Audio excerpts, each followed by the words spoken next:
Hi friends, so welcome to this lesson. So in today's session we are going to discuss our IE and IFS, that is Indian Economy and Indian Financial System unit number 1। तो दोस्तों IE and IFS का unit number 1 जो कि है an overview of Indian economy. दोस्तों इसका मैंने आप लोगों को वीडियो लेक्चर प्रोवाइड किया था, इसका थ्योरी वीडियो लेक्चर प्रोवाइड किया था। आज इस पे दोस्तों हम लोग MCQs को डिस्कशन करेंगे।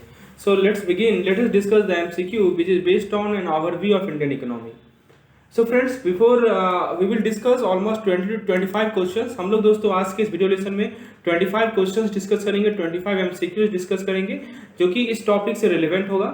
और यदि आपने इससे पहले थ्योरी वीडियो नहीं देखा है तो उसका लिंक मैं आपको डिस्क्रिप्शन में प्रोवाइड कर देता हूँ। So before beginning this lesson let me introduce you to our JIB plans.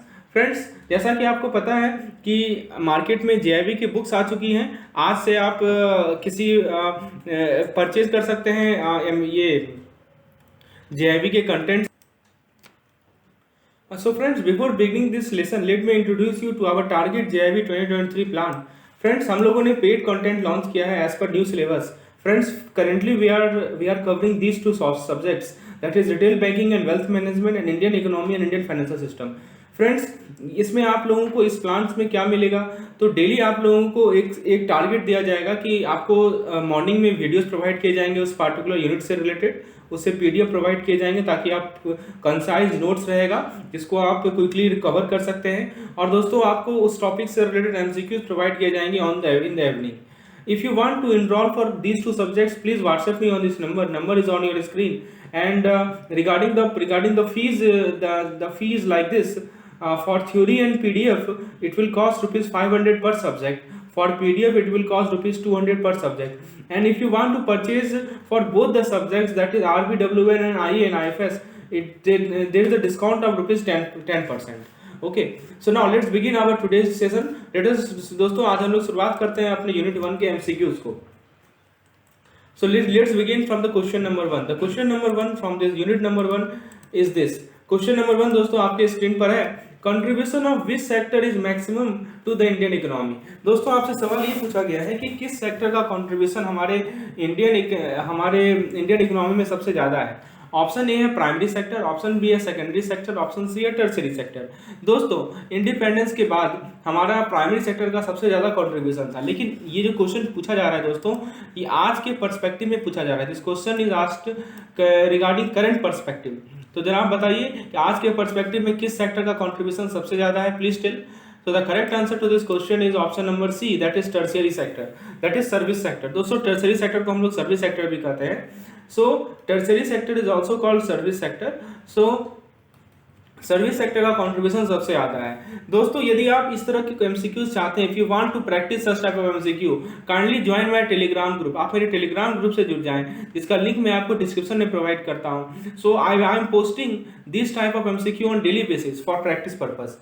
Okay, so we have separate plan also, and some questions I am posting on the Telegram channel also. So the link is in description, kindly join. Now let us see the question number 2. Question number 2 आपके screen पर है, as per Angus Madison database। तो Angus medicine database के according India का जो share था global GDP में 1600 AD में कितना था। ध्यान दीजिएगा दोस्तों, 1600 AD में भारत का ग्लोबल GDP में शेयर कितना था ये पूछा गया है। ऑप्शन ए है 5%, बी है 10%, सी है 23%, डी है 30%। बताइए दोस्तों क्या सही आंसर है, please tell what will be the correct answer to this question. आपने यदि थ्योरी वीडियो को अच्छे से पढ़ा है then you can answer this question quite easily.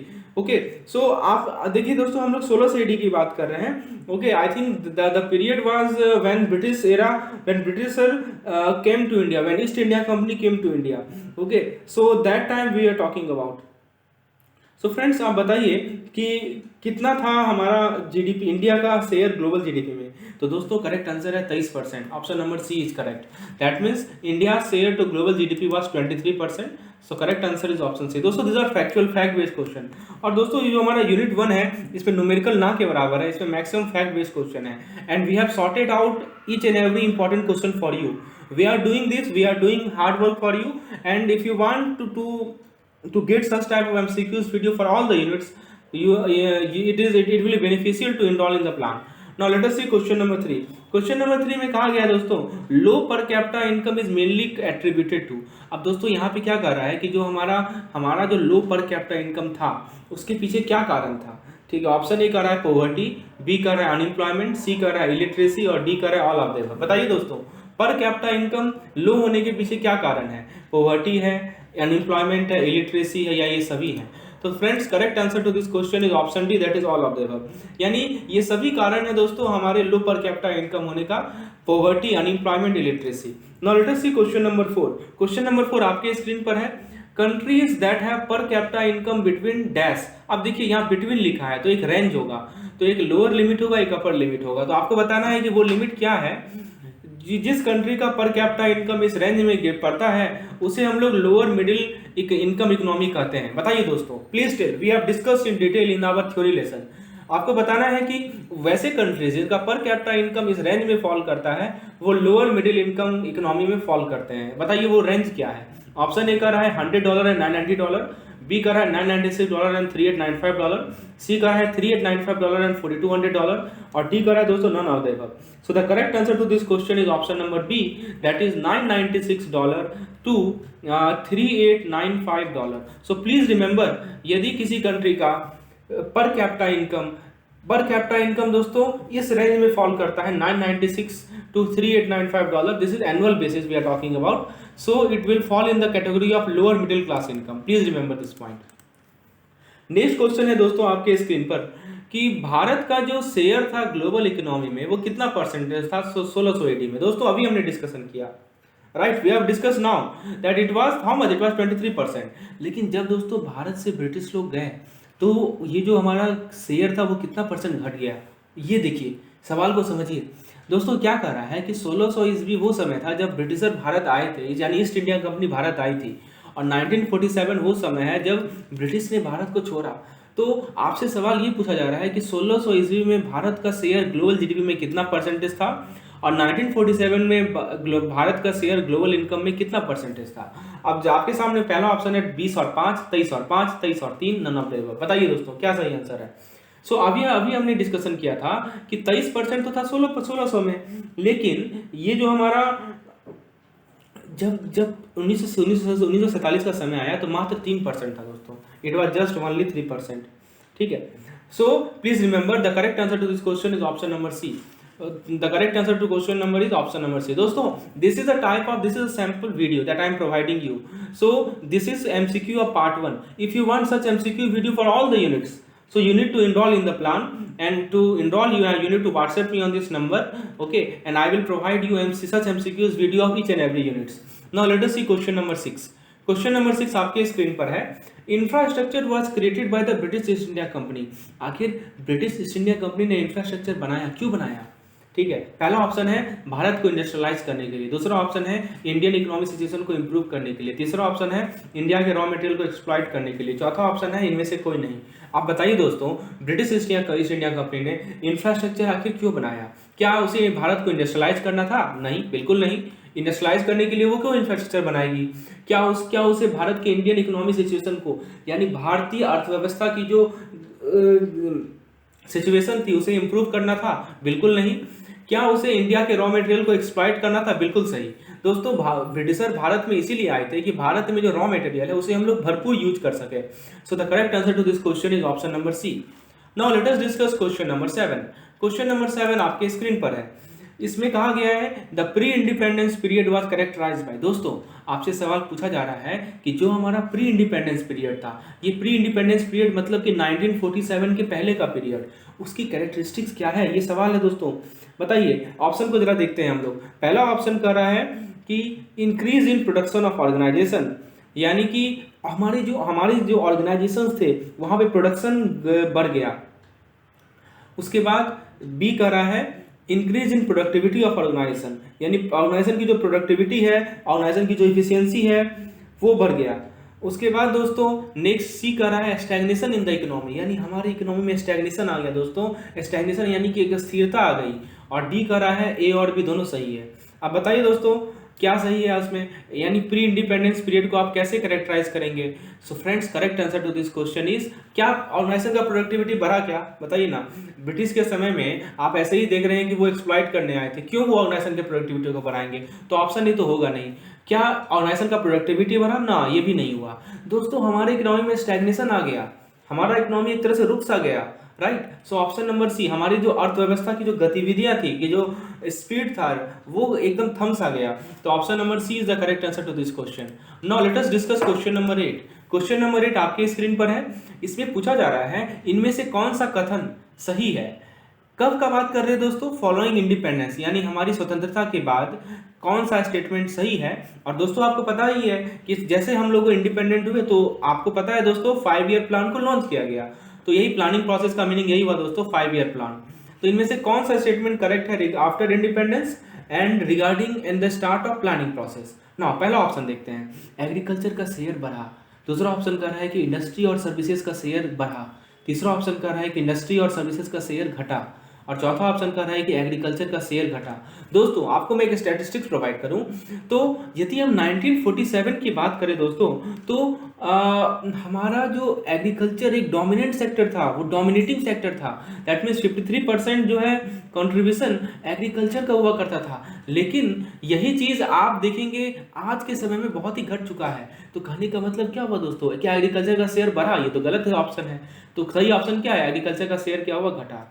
अब ये बताइए दोस्तों कि एग्रीकल्चर का जो शेयर है वो तो घटा, ये तो हम बात जान रहे हैं। तो किसका शेयर बढ़ेगा? तो ऑब्वियसली दोस्तों, जो हमारा इंडस्ट्री है, जो हमारा सर्विसेज है, इसका शेयर बढ़ेगा ना। तो ऑब्वियसली बात है, डिक्रीज तो होगा नहीं। तो इसका आंसर हो जाएगा ऑप्शन बी। तो करेक्ट आंसर है दोस्तों ऑप्शन बी एंड डी, यानी 2 नंबर ऑप्शन हमारा करेक्ट है। So correct answer is option number 2. Now let us discuss the next question, question number 9. Which of the following statement correctly define home charges? दोस्तों, ये home charges एक phrase है। अब home charges क्या होता है, इससे रिलेटेड क्वेश्चन पूछा गया है। बताइए दोस्तों, जरा ऑप्शन को देखते हैं। देखिए, हम लोगों ने डिस्कशन किया था अपने थ्योरी वीडियोस में कि होम चार्जेस क्या होता है। पहला ऑप्शन है कि एक ऐसा चार्ज है जिसको रेंट के रूप में कलेक्ट किया जाता था भारतीय से ड्यूरिंग कॉलोनियल एरा, यानी ब्रिटिश के समय पे भारतीयों से जो रेंट कलेक्ट किया जाता था उसे होम चार्ज कहते हैं। क्या ये सही है दोस्तों? ये गलत है। The colonial government official transfer of raw material to the United Kingdom. दोस्तों, होम, ये ऑप्शन भी कर रहा है कि जो हमारे कॉलोनियल गवर्नमेंट थे, वो जो ऑफिशियल ट्रांसफर करते थे रॉ मटेरियल यूनाइटेड किंगडम को, यानी हमारा रॉ मटेरियल यूनाइटेड किंगडम को दे रहे हैं, क्या इसे होम चार्जेस कहते हैं? बिल्कुल नहीं कहते। फिर सी ऑप्शन कह रहा है कि कॉलोनियल गवर्नमेंट के जो ऑफिशियल थे वो मनी ट्रांसफर करते थे यूनाइटेड किंगडम को। ये सही ऑप्शन है दोस्तों। याद रखिएगा, होम चार्ज एक फ्रेज है, इसका मतलब ये होता है कि हमारे यहाँ जो ब्रिटिश शासन थी, वो क्या करती थी कि मनीज का ट्रांसफर करती थी, पैसे का ट्रांसफर करती थी। कहाँ? यूनाइटेड किंगडम में। इसे ही कहा जाता है होम चार्जेस। तो option number C is the correct answer to this question. Now let us see question number 10। Question number 10 आपके स्क्रीन पर है। इसमें पूछा जा रहा है दोस्तों कि how was India's growth rate during the first 3 decades after independence. दोस्तों, आपसे ये सवाल पूछा जा रहा है कि इंडिया का ग्रोथ रेट कैसा था। देखिए, इंडिपेंडेंस कब हुआ? 1947। डिकेड्स कौन सा है? 1950 से लेकर 1980 तक का जो फर्स्ट 3 डिकेड्स था। तो उस वक्त पूछा जा रहा है दोस्तों कि भारत का ग्रोथ रेट कितना था, कैसा था, ये पूछा जा रहा है। सो ऑप्शन ए कर रहा है स्लो था, ऑप्शन बी कर रहा है मीडियम था, ऑप्शन सी कर रहा है फास्ट था, और ऑप्शन डी कर रहा है वेरी फास्ट था। बताइए क्या सही जवाब है? तो फ्रेंड्स, क्या सही जवाब है? स्लो था, medium, fast, very fast. So correct answer is option A, बहुत स्लो था दोस्तों।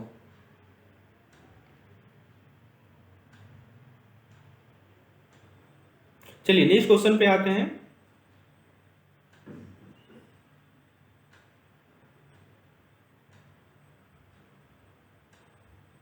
नेक्स्ट क्वेश्चन है दोस्तों, the phrase Hindu rate of growth was coined bye, यानी जो हिंदू रेट ऑफ ग्रोथ है, इसका ये फ्रेज किसने कॉइन किया था?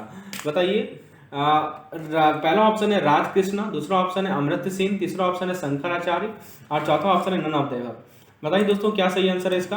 तो इसका सही आंसर है ऑप्शन ए, याद रखिएगा, राजकृष्ण ने इस हिंदू रेट ऑफ ग्रोथ को कॉइन किया था। चलिए नेक्स्ट क्वेश्चन है कि ये जो हिंदू रेट ऑफ ग्रोथ है, इसका मीनिंग क्या है? ठीक है,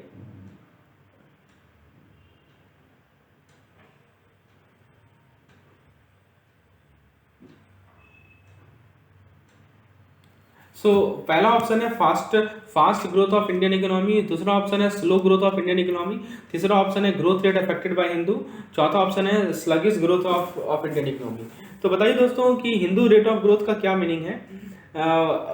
क्या हमारा इंडियन इकोनॉमी का फास्टर जो रेट था उसे Hindu Hindu Hindu rate of growth कहते हैं, या स्लो रेट को कहते हैं, या स्लगिश रेट को कहते हैं, या जो ग्रोथ रेट जो कि हिंदू के द्वारा अफेक्ट किया जाता है। So correct answer is option number B, that is slow rate. Slow growth को कहते हैं हम लोग हिंदू रेट ऑफ ग्रोथ।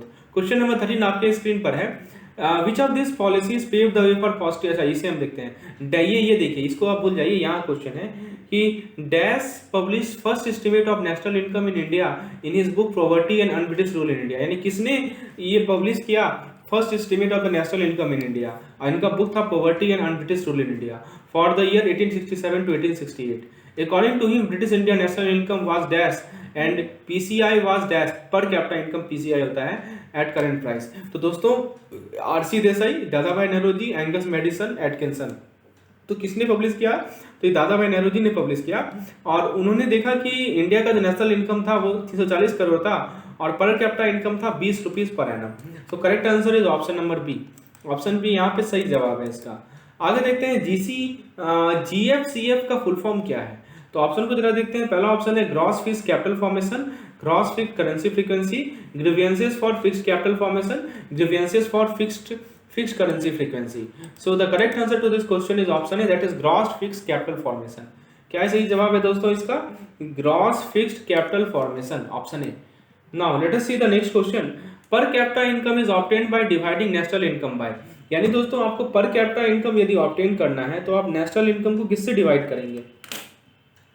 सो दोस्तों पर कैपिटा इनकम यदि आपको ऑब्टेन करना है then you will divide national income by option A total population of the country, option B is total working population, then option C is area of the country, and option D is volume of capital use.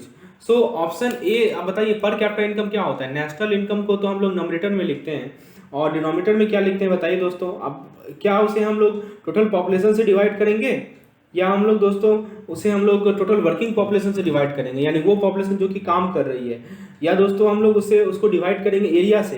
Area तो होगा नहीं दोस्तों, area तो होगा नहीं, और उसके बाद है दोस्तों लास्ट है वॉल्यूम, ये भी नहीं होगा। एरिया वॉल्यूम से कोई मतलब नहीं है। बात आती है टोटल पॉपुलेशन की या टोटल वर्किंग पॉपुलेशन की। आप बताइए दोस्तों ऑप्शन ए या बी में से कौन सा स्टेटमेंट सही है?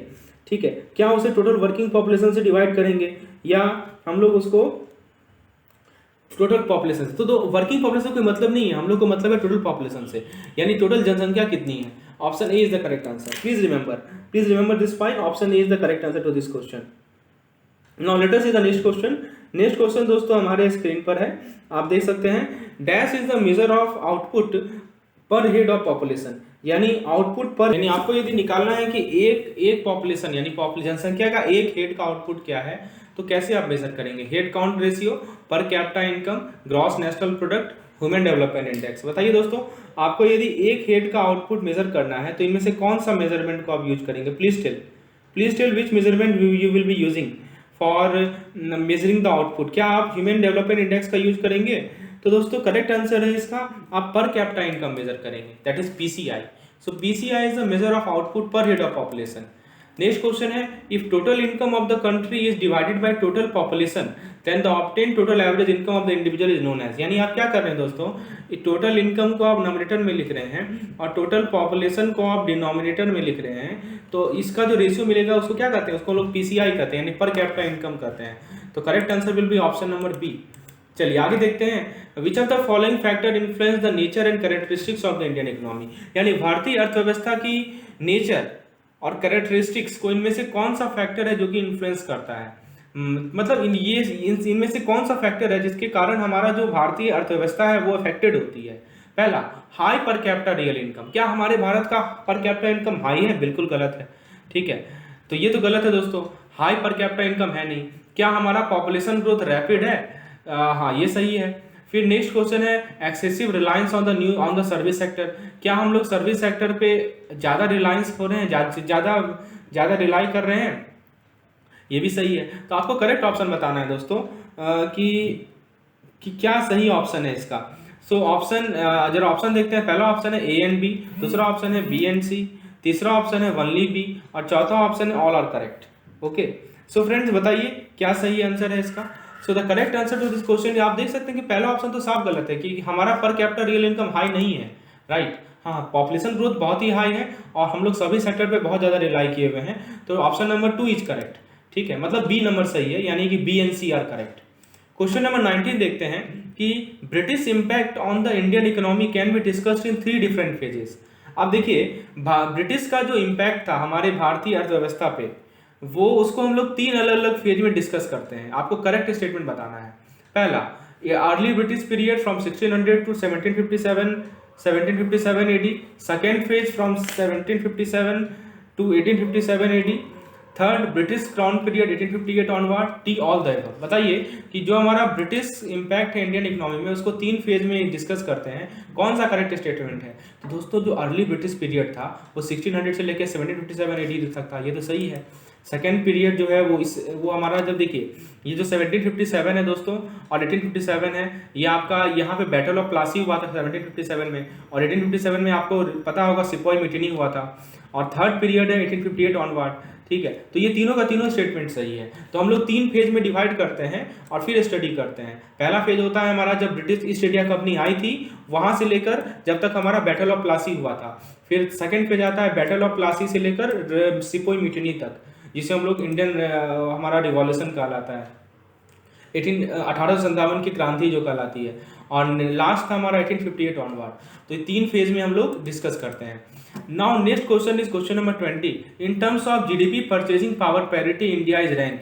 आपसे सवाल पूछा गया है कि जीडीपी परचेजिंग पावर पैरिटी के रेस्पेक्ट में भारत का रैंक क्या है। पहला रैंक है, दूसरा रैंक है, तीसरा रैंक है या चौथा रैंक है। दोस्तों याद रखिएगा, मैंने आपको बताया भी था कि परचेजिंग पावर पैरिटी के टर्म्स में भारत का यदि रैंक बताया जाए तो वो है दोस्तों हमारा थर्ड रैंक, सॉरी। पहला 2 किसका किसका है, अब वो उससे अगला सवाल यही होगा। ठीक है, तो परचेजिंग पावर पैरिटी के रेस्पेक्ट में भारत का रैंक है दोस्तों third rank. Please remember, this is very very important point.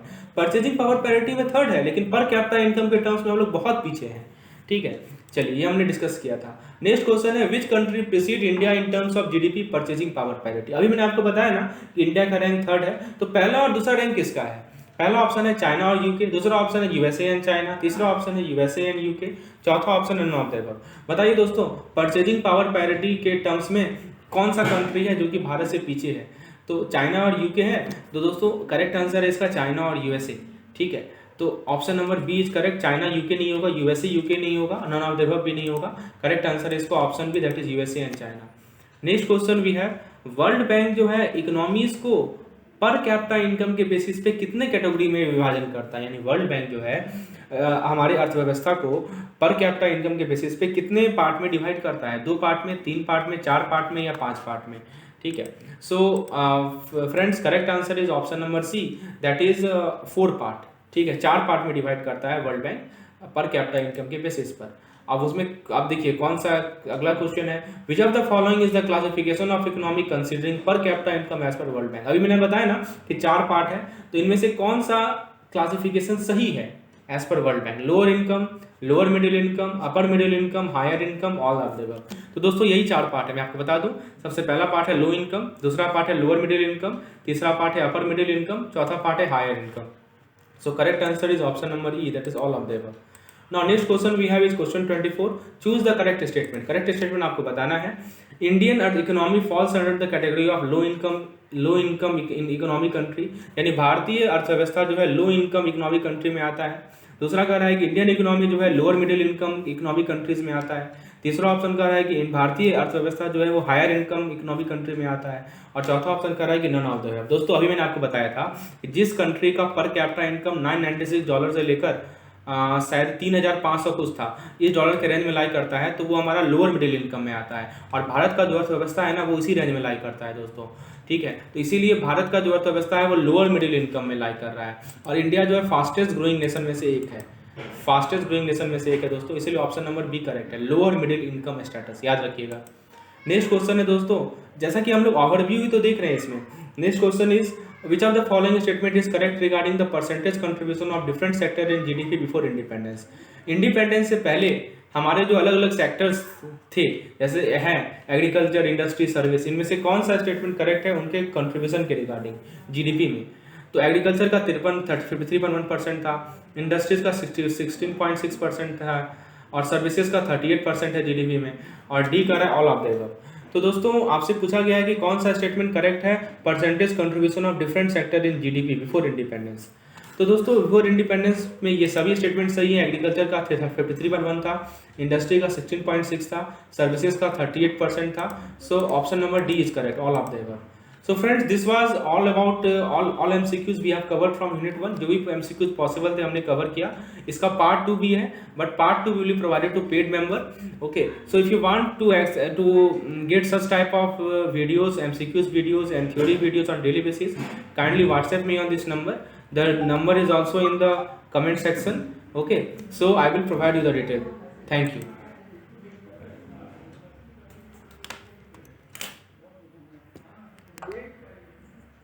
Hello. हाँ, उसको ग्रुप में ऐड करोगे?